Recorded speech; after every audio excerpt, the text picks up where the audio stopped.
Miss Melior here, back with another video.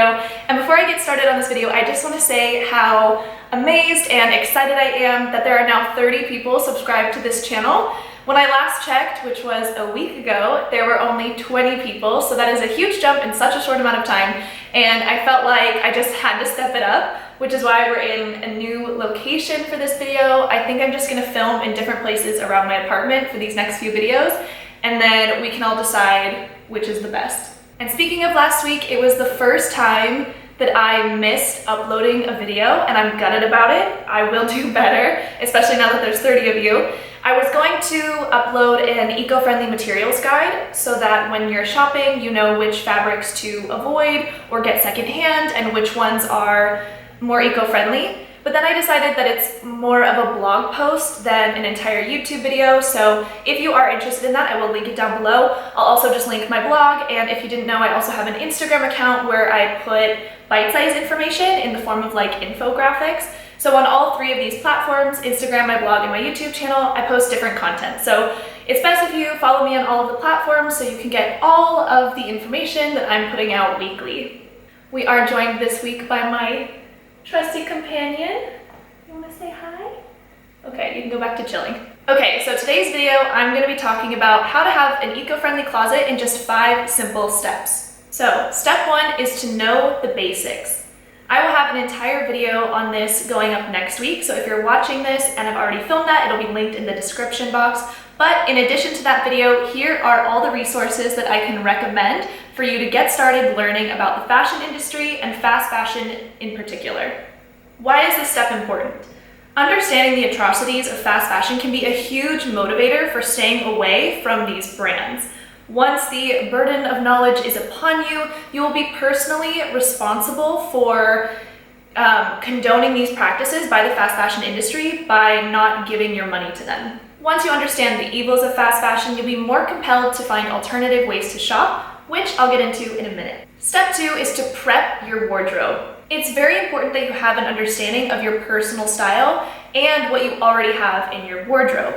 This will help when you're out and about window shopping or receiving ads online from some of these fast fashion brands. You're less likely to buy a trendy item just because it's trendy if you know what actually looks good on you, what you actually wear, what you actually feel good in. And taking inventory of your wardrobe will help when you see an item you like. If you can recall a piece that you already own that's a similar cut and color or can be styled in a similar way, you're less likely to feel like you're missing out on a fashion moment by passing up buying another item. Step 3 is to prep yourself.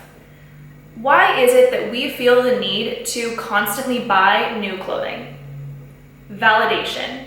This is especially true on social media platforms like Instagram and YouTube. We feel like we can't post an outfit or rewear an outfit if we've already posted it to our feed. And if it's not affecting you on social media, it might be in your social circles. This was especially true for me in high school. I felt like I couldn't go to a social gathering or any kind of social event in an outfit that I already wore, especially if I knew we were gonna be taking pictures. But I promise you, I can assure you that what you have in your wardrobe is enough. On top of that, most people don't remember what you wore anyway. You remember what you wore because you're the one who picked it out, but the likelihood that someone's actually gonna realize that you're wearing similar or the same outfits to social gatherings is highly unlikely, and it's even less likely that they'll care. And if they do care, that's their problem. It would be strange of them to be to have a problem with what you're wearing. You know what I mean?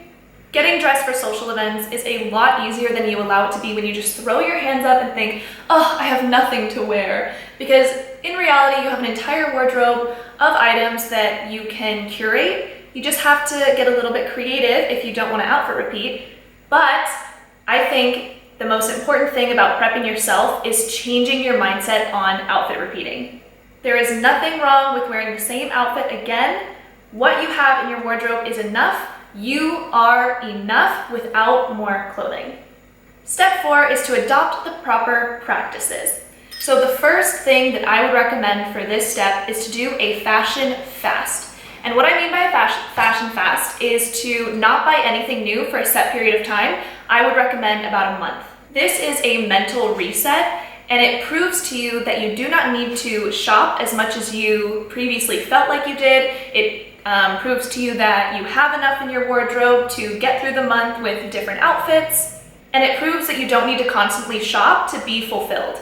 And actually, as the fashion fast goes on, you'll develop an immunity to this buy culture. You'll be able to window shop and online shop without feeling this urge that you have to purchase it. You can just look at something, admire it, and then put it back on the shelf. And honestly, this is life-changing. After your fashion fast, I would recommend quitting fast fashion altogether. This is not easy, especially when you've been addicted, and yes, that is the correct word, for many years. It takes months to wane off shopping this way. I would go months avoiding fast fashion, and then I would crack, buy something, I would be really upset with myself, and then I would forgive myself, and then try to go months and months again without shopping, and then I would crack, and then I would be upset, and then I would forgive myself, and it was a cycle that repeated, but each time the time length that I went without cracking became longer and longer, and then eventually I just didn't need to shop there anymore, and I haven't shopped from a fast fashion brand in over 2.5 years. I will actually have an entire video on how I quit fast fashion. I get asked about this a lot, and I have a lot of useful tips and tricks that I'll put together in a video. So if I've already filmed that while you're watching this video, it'll be linked in the description below. The third aspect of the adopt the proper practices step is to introduce clothing into your wardrobe responsibly. The ways you can do this are to shop secondhand or vintage. Bespoke items are also very eco-friendly, or you can shop from slow fashion boutiques that are ethically produced. And I have an entire collection of brands that are great to shop from in my Instagram highlight stories. So you can head over to my Instagram account and you'll find all of those there to help you get started. It's at Miss Melior. Oh, but the most important practice that you can adopt is to stop treating your clothes as disposable. This means that you mend them, repair them, or upcycle them, wash them properly, dry them with care, whatever you need to do to keep them alive for as long as possible. And when you are ready to discard them, please discard them responsibly. Again, I have an entire video on this, which I will link in the description box below, so you can check that out if you are trying to clear your wardrobe and want to do so responsibly.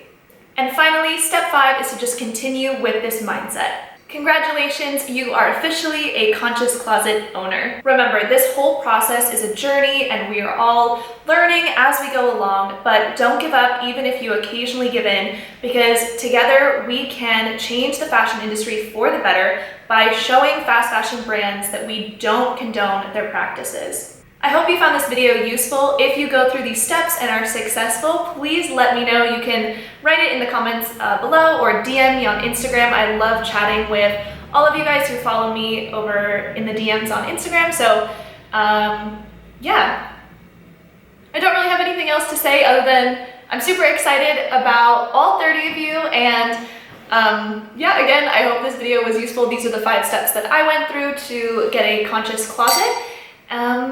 Well, I'm really botching this outro. I could keep mumbling, or I could just say, have a wonderful week, and I'll see you in the next video. Ciao!